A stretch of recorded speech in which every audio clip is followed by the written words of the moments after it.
what did you kind of focus on today as far as like going over stuff from the last game? Like what Yeah, I love that question, Sean. So it's kind of a case of really the film helps a lot kind of build out what we're doing each day heading into Chicago. It was actually a lot of offense today, so I feel in a pretty good place with where our defense is at. I think the offense is going to take a little longer, just new system, players doing a good job getting used to it. So just tidying up, a common theme was like positioning, spacing, and timing, just really tidying up a lot of that. And getting healthier, obviously, in the last few days. How meaningful has that been these first couple practices? Yeah, absolutely. I mean, it makes a difference. Just it's going to be great, just lineup wise, knowing that we have more combos we can get to, and yeah, having like positional versatility is something I look forward to having. Yeah. Obviously, difficult decisions to come in the days ahead with cuts and everything. I'm wondering what that process is going to look like and when clubs can expect. Yeah, absolutely. So nothing formalized right now, like roster construction wise, but as soon as something's happened, we will release it formally. But yeah, nothing as of now. Face a lot of adversity in the short amount of time. Yeah. I'm wondering how you're using those challenges to prepare the team for the first game. Yeah, I mean, we've actually spoken about that, so it's a great point. Just on the adversity, it's like that's what we've got to be like this year in terms of even in situations we're down, we're never out. That's what I said in the last press conference, and I think it's just how can we respond to all the situations that will come our way this year, and we want to be the type of team where teams don't enjoy playing against us because of the relentless effort defensively and the pressing, the energy, like the disruption. So I think that is going to be a common theme we're going to keep coming back to throughout the season. Movement in and out of different teams around the W. Is your team looking at potentially, the waiver wire for potential additions even at this last minute? Yeah, so I think, anything roster-wise, probably I think Vanya could answer that one. But what I can say is, we've got a great front office here, fully trust them, and, they've done a great job building this team, and I'm really confident with the group we have. You've been a big advocate for the players making mistakes. The lessons of making mistakes. When do you kind of tighten the leash on that at all? Are you still? Yeah, good question, man. So I think it's kind of on the turnover thing. I think that's where it's kind of most prevalent. What I don't want to do is then really be too aggressive in certain things, which could stop players from actually finding creative solutions that we want. So for me, there's a big difference on the type of turnover. So actually what we looked at today was the moving screens and seeing how that's officiated this year. We had 4 in the last game. So that's definitely something we're going to tidy up. And we looked at the solutions for avoiding those. But then, when it's something like a pick and roll, if our guard's trying to make a creative pass, it's the right decision, but they just couldn't execute it, those are the ones I want them to keep doing. Because in this player development environment, as they keep getting better, those turnovers become assists and wide open threes in a very short amount of time.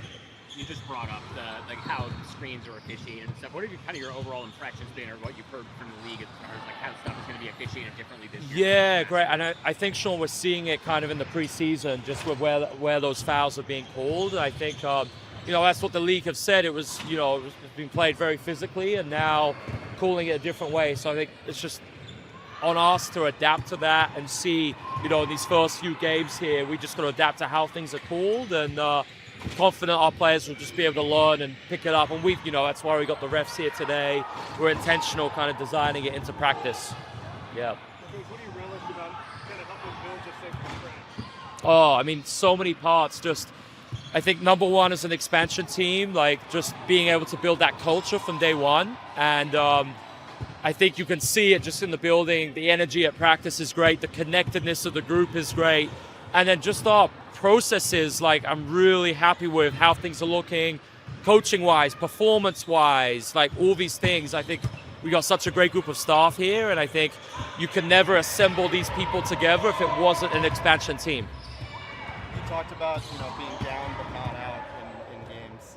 As an expansion team that's still growing, do you want to be one of those teams that's a pain to play, maybe just for a team that might be more talented and experienced? Yeah, we sure do, and I think that's why we we have to do some things differently with, the full court pressure and, things you guys have seen, because if we're doing it the same as everyone else in terms of, not the same, in terms of like, I'd say more conservative covers, I think we've got to have something different in our bag.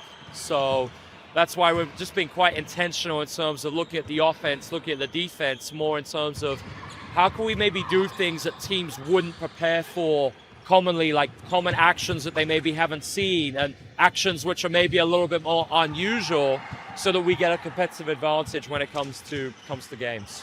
What are the emotions going through your mind are right now? You're less than 5 days away from being head coach in your first official WNBA game in front of a crowd that's hungry for women's basketball. Yeah. Well, firstly, on that point, I think I've never had a game where we lost and the crowd was still there, standing, yelling, supporting us, and we all felt that. It was incredible, the support from the moment we tipped off. So we are so appreciative of the fans, and it's going to give them energy. It's going to give our players energy to keep going, to play a physically intense and demanding style.